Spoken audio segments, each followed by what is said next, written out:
രാവിലെ എണീറ്റ് skin care കലാപരിപാടികളൊക്കെ കഴിഞ്ഞ് കഴിഞ്ഞാൽ ആദ്യം നോക്കുന്നത് ചാർലിക്കുട്ടൻ എന്തെടുക്കുവാന്ന്. മഴയൊക്കെയല്ലേ, സുഖം ഉറക്കാണ്. എൻ്റെ തലവട്ടം കണ്ടു കഴിഞ്ഞാൽ പിന്നെ ഞാൻ അവനെ ഇറക്കാതെ സമ്മതിക്കില്ല. അതുകൊണ്ട് ഞാൻ അടുക്കളയിലേക്ക് പോയി. ആദ്യം ഫ്രീസറിൽ നിന്ന് ചിക്കനൊക്കെ എടുത്തൊന്ന് പുറത്ത് വെച്ചു. രാവിലെ പാലപ്പവും ചിക്കൻ സ്റ്റൂവും ഉണ്ടാക്കാമെന്നാണ് വിചാരിക്കുന്നത്. ഇപ്പം നിങ്ങൾ വിചാരിക്കുന്നുണ്ടാവും ഇത് ഞാൻ ഇന്നലെ അരച്ച് വെച്ചതാണ്. ഒരിക്കലുമല്ല, ഇൻസ്റ്റൻറ്റ് അപ്പപ്പൊടി കലക്കി വെച്ചിരിക്കുകയാണ്. ഒരു 1.5 മണിക്കൂർ അങ്ങനെ റെസ്റ്റ് ചെയ്യട്ടെ. ആ സമയം കൊണ്ട് സ്റ്റൂവിന് വേണ്ട പച്ചക്കറിയൊക്കെ നമുക്കൊന്ന് റെഡിയാക്കാം.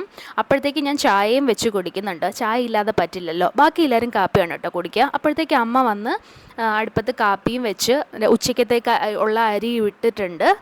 പിന്നെ നമ്മളിതാ ചായയും കുടിച്ചുകൊണ്ട് ആ വെജിറ്റബിൾസൊക്കെ ഒന്ന് അരിഞ്ഞെടുക്കുന്നുണ്ട്. ഇനി നമ്മളൊരു പാൻ അടുപ്പത്ത് വെച്ചിട്ട് അതിലേക്ക് വെളിച്ചെണ്ണ ഒഴിച്ചു കൊടുത്തിട്ടുണ്ട്. പിന്നെ പട്ട, നമ്മുടെ ഗ്രാമ്പൂ, ഏലക്ക ഇട്ടൊന്ന് മൂപ്പിച്ചിട്ട് ഇഞ്ചി, വെളുത്തുള്ളി, പച്ചമുളക് ഇട്ട് നല്ലോണം ഒന്ന് വഴറ്റി കൊടുക്കുക. പിന്നെ നമ്മൾ സവോള ഇട്ട് കൊടുക്കുന്നുണ്ട്.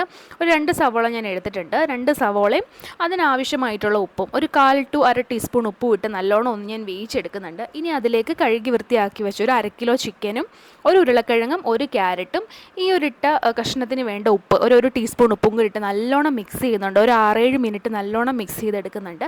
എന്നിട്ട് അതിലേക്ക് ഞാൻ 2ാം പാലാണ് ഒഴിക്കുന്നത്. തേങ്ങ പിഴിഞ്ഞ് വെച്ചിട്ടുണ്ടായിരുന്നു. 2ാം പാൽ അത്യാവശ്യം നല്ലോണം ഒഴിച്ചു കൊടുക്കുക. ഇതൊക്കെ ഒന്ന് മുങ്ങിക്കിടക്കാത്ത രീതിയിൽ ഒഴിച്ചു കൊടുക്കണം. എന്നിട്ട് അതിലേക്ക് കറിവേപ്പിലയും കുറച്ച് കുരുമുളക് പൊടി, കുറച്ച് നമ്മുടെ ഗരം മസാലയും കൂടി ഇട്ടിട്ട് നല്ലോണം മിക്സ് ചെയ്തിട്ട് അടച്ച് വെച്ച് വേവിക്കുക. അടച്ച് വെച്ച് ചിക്കൻ ഒന്ന് വേകുന്നിടം വരെ വേവിക്കണം. എനിക്കൊരു 20 മിനിറ്റ്സ് എടുത്തു. എന്നാൽ പിന്നെ ആ സമയം കൊണ്ട് നമുക്ക് അപ്പം ചുട്ടെടുക്കാം. അപ്പമൊക്കെ ഒന്ന് പൊങ്ങി വന്നിട്ടുണ്ടായിരുന്നു. ഞാൻ ദാ ഒരു സൈഡിൽ അപ്പവും കൂടെ ചുട്ടെടുക്കുന്നുണ്ട്. നല്ലോണം പൊങ്ങി വന്നു കേട്ടോ. തണുപ്പായതുകൊണ്ട് ഞാൻ വിചാരിച്ച് പൊങ്ങത്തില്ലെന്ന്, പക്ഷെ നല്ലോണം പൊങ്ങി വന്നിട്ടുണ്ടായിരുന്നു. ദാ അപ്പം റെഡിയായി വരുന്നുണ്ട്. അപ്പോഴത്തേക്ക് ഇതാ നമ്മുടെ ചിക്കൻ ഒരു 20 മിനിറ്റ്സ് കഴിഞ്ഞപ്പോഴത്തേക്ക് ചിക്കൻ എല്ലാം വെന്ത് വന്നു. അപ്പോൾ ഞാൻ അത് നമ്മളിട്ടിരുന്ന ഉരുളക്കിഴങ്ങൊക്കെ ഉണ്ടല്ലോ, അതൊക്കെ ഒന്ന് ഉടച്ച് നമ്മുടെ ഗ്രേവി ഒന്ന് തിക്കാവാൻ വേണ്ടി ഉടച്ചിടുന്നുണ്ട്. എന്നിട്ട് ഞാൻ 1ാം പാൽ ഒരു 1/4 to 1 കപ്പ് ഒഴിച്ചു കൊടുക്കുന്നുണ്ട്. ഒന്ന് നല്ലോണം ചൂടായാൽ മതി കേട്ടോ. കുറച്ച് കുരുമുളക് പൊടിയുടെ കുറവ് തോന്നിയുകൊണ്ട് ഞാൻ കുറച്ച് കുരുമുളക് പൊടിയും കൂടി ഇട്ട് കൊടുത്ത് നല്ലോണം മിക്സ് ചെയ്ത് മാറ്റി വെച്ചു. ഇനി ഞാനൊരു പാനിലേക്ക് വെളിച്ചെണ്ണ ഒഴിച്ച് കുറച്ച് ചെറിയുള്ളിയും കറിവേപ്പിലയും കൂടി ഇട്ടിട്ട് ഒന്ന് മൂപ്പിച്ചെടുത്തിട്ടുണ്ട്. അത് വിട്ടിളക്കി അതാ റെഡി ആയിട്ടുണ്ട്. നമ്മുടെ ചിക്കൻ സ്റ്റൂവും അപ്പവും എല്ലാം റെഡിയായി.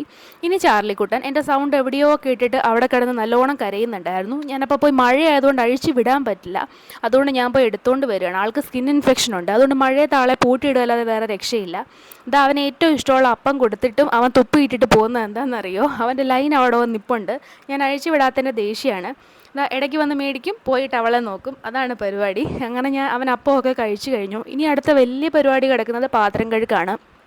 നമ്മളിപ്പോൾ ഈ ചെയ്തതിൻ്റെ ഞാൻ ഒരുപാട് പാത്രം പെറുക്കിയിടുന്ന ആളാണ്. അതുകൊണ്ട് തന്നെ അത് കഴുകുകയും ചെയ്യണം. അങ്ങനെ ഞാൻ പാത്രം എല്ലാം കഴുകി നമ്മുടെ രാവിലത്തെ പരിപാടി എല്ലാം തീർന്നു കിട്ടി.